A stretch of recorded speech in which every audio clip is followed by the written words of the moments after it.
So there it is, 30 for Kemi Badenoch, 39 for James Cleverly, and Robert Jenrick, 31. Tom Tugendhat, 20. He goes. Peter Cardwell is with us. No surprise that he's gone. Yes. That's where the bookmakers would have roughly had it. Yes. What do we make of the three that are left and the amount they got? Huge rise there for James Cleverly. He's up 18 on the last one. So Mel Stride has endorsed him last night very publicly. Mel Stride, who went out in the previous round. And I would imagine all, or almost all, unless people, you never quite know, secret ballot things change around. But Mel Stride's people have endorsed Cleverly. Now the question is, where did Tom Tugendhat's 20 go? I think a lot of them go to Cleverly. So I think this is now James Cleverly in the front. Now, Jenrick and Badenoch just went up two. So I mean, their conferences, Conservative Party conference last week in Birmingham, didn't make a big impact. So they've, oh sorry, no, actually, Jenrick's gone down. He's gone down two, and Badenoch's gone up two. Yeah. So very little movement with them, but the Cleverly massive winner there, up 18, and Tom Tugendhat's 20, would be prime people to go to Cleverly. Some will go to Badenoch, I would imagine. I'd be surprised if they go to Jenrick, because Tom Tugendhat is very much in the One Nation side of the Conservative Party, but he is very strong on things like law and order and so I mean, based on that, just based on that, nothing else, we could see Badenoch and Cleverly. You could. In the runoff here. Although Jenrick as well is very close. Jenrick and Badenoch are really close, and I'm surprised that they are the contenders for the second spot here. But Cleverly's done really, really well. He's seen to have had a very good conference. His speech was good, his Q&A was good, and also with Stride. I mean, he's sort of drawing from the well of the people who would have voted for Mel Stride, and now Tom Tugendhat as well. So I would imagine that 39 will go up as from tomorrow, and in 24 hours' time we'll find out who the final two are. It's interesting because I mean, bearing in mind this eventually goes to the membership, so you have a very different situation then, where you are asking ordinary members, not MPs, who they want as their leader. But of course it's important who those two are. If it was, and they've all got their own, I suppose, unique selling points.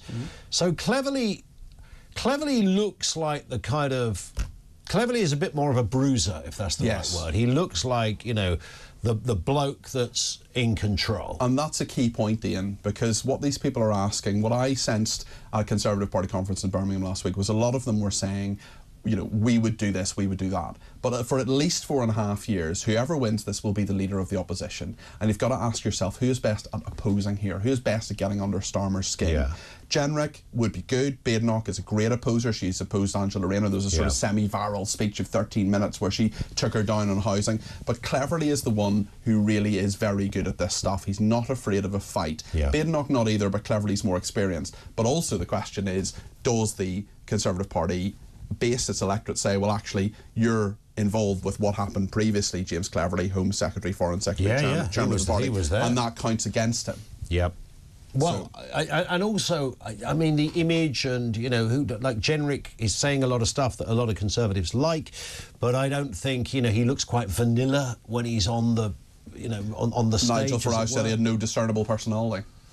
Yeah, and he's not the most fiery character. You know, seems like a lovely fellow. He's been in here a number of times of late. Kemi Badenoch, I think, does have a unique selling point, not just because she's a black female, which in itself would be very much against what the Tory type, if you like, historically speaking. They had a Hindu, though.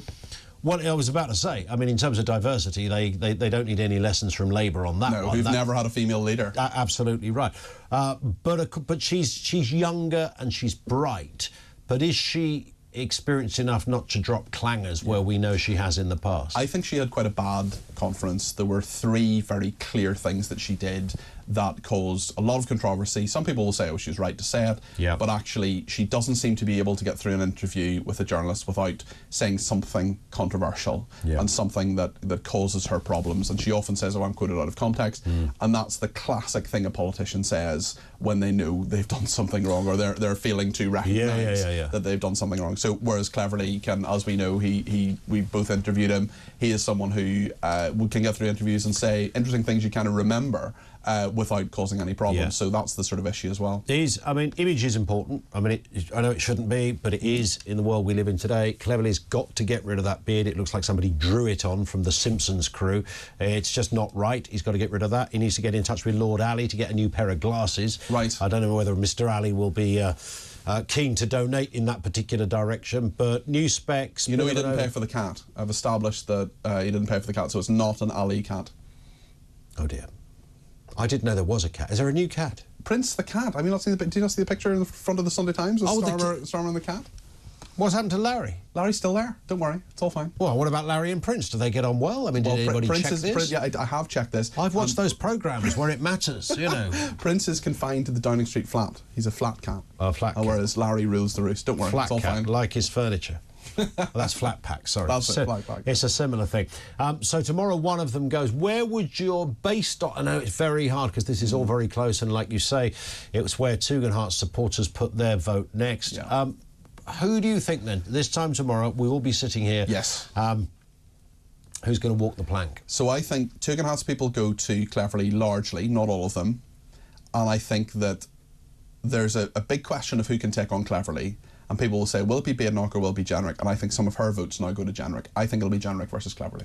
That's what I think. In the final two? In the final two. Could be totally wrong. Badenoch could come through, but I think she's slightly damaged goods in this. Yeah. I think she's had problems, and also Jenrick is more right-wing than she is. So the right of the Conservative Parliamentary Party will want a strong candidate who they know can connect with the membership, which he really did at Conservative Party conference in Birmingham. And again, you get into that difficult thing. You know, Jenrick can claim, yes, I was part of the last government in a more junior position. He wasn't Secretary of State, but he resigned.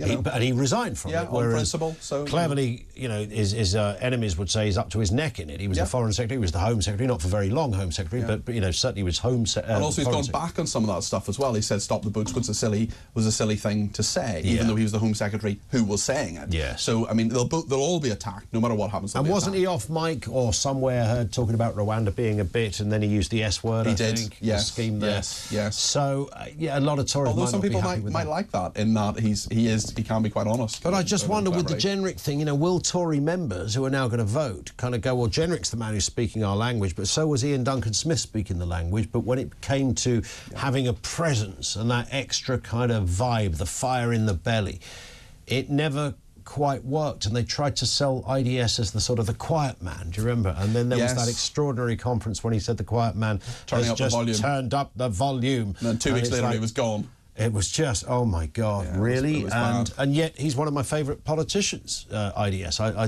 think he's fabulous. And he's one of my favourite stories comes from a Conservative friend of mine who was working for the Conservative Party back in the day when all of that was happening. And there was a guy who went up to Conservative Central Office in Smith Square, as it then was in Westminster in London, and said, I'm just coming in for the Christmas party. Yeah. And the security guy says, is your name on the list? Guy gives him his name, and he says, sorry, you know, not on the list, not coming in. He says, no, I'm just going in. He goes, no, sorry, can't come in, your name's not on the list. And he said, well, my name's Ian Duncan Smith, and I am the leader of the Conservative Party. Your name's... I mean, what a faux pas was that? Yeah.